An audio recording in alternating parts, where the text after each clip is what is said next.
For 23-year-old Ukrainian soldier Vladislav Chup, the journey back to life began with love. The first thing I thought about was Diana, because if something happens to me, I didn't know how she would live through it. March 9th, 2024. It's roughly 9 in the evening.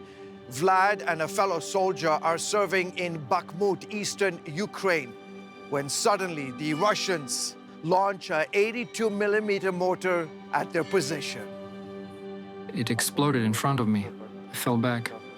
There was a sharp pain below my waist. I looked down and understood the extent of my injuries. And in the process, Vlad loses both his legs. It's a miracle he's alive. When the mortar exploded, the shrapnel scattered all over the ground and only hit his legs and didn't hit his torso or his head. His future looked uncertain, but Diana never wavered. She visited him in the hospital each day, fed him, cared for him, prayed over him. He's the love of my life, and I cannot imagine my life without him. If had to choose between two evils, it's better him being alive and losing both limbs than him dead, and I'm left without him. By May, they were married. After months of grueling rehab, Vlad took his first steps on prosthetic legs. It was not my time to die. I still have a mission that I need to fulfill in this world. All made possible by Protest Foundation, a Ukrainian Christian-led organization co-founded by Yura Arozhetse.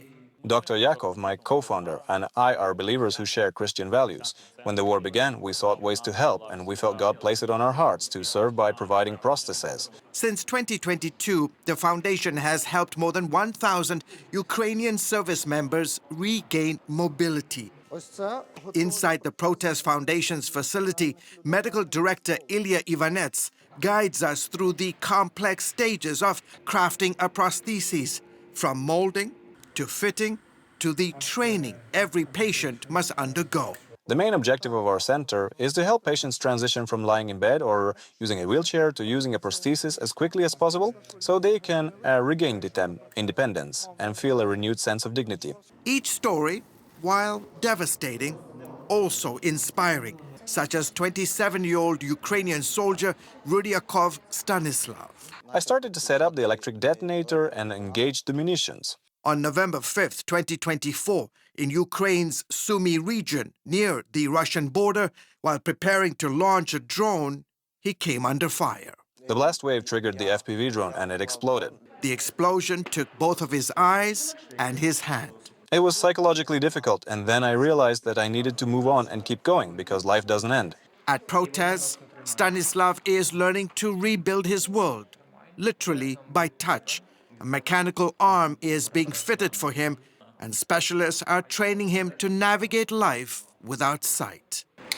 The foundation's mission extends beyond service members. In Ukraine's Kherson region, 15-year-old Victoria Zanitsprana lost her arm when a missile struck her home. Now, thanks to Protest, she's learning to lift objects with her new robotic arm. A small movement that means the world to her and her family. Non-profit groups like Protest estimates that close to about 50,000 Ukrainians have lost limbs since Russia's invasion of this country back in 2022. And what they are doing here is absolutely essential, giving men like this gentleman a chance at a new life. These are push-ups that strengthen his muscles so he can support himself when standing up.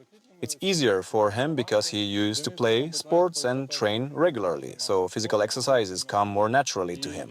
Occupational therapist Bonda Rostislav is preparing Denis Ivashenko for his trip to the United States, where he'll receive custom-made prosthetics due to the severity of his injuries. Ivashenko survived a direct Russian mortar strike in August while serving in the Sumy region. The shell landed in his trench. The soldier beside him died instantly. Like all recipients, Ivashenko's travel and prosthetics are fully covered by the foundation.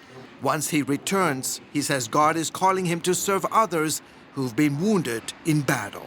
God wants me to minister to people who have gone through similar difficult situations in their lives and to be someone who can support them. And today, Vladislav is not just walking again, he's back in the fight, conducting covert missions deep inside Russian-occupied territory.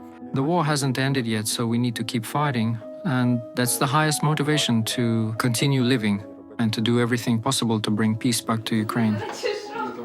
For Diana, the relief and gratitude are immeasurable. Thankful that, despite everything, her beloved survived. At first, I was asking why he lost his legs, but later I realized it's a blessing that it's only his legs. Legs are just a means of getting around. Thankfully, he still has his arms, he can feel, his eyesight is intact, and he will eventually be able to see our children and hear their voices. I'm truly thankful to God for that. George Thomas, CBN News, Kyiv, Ukraine.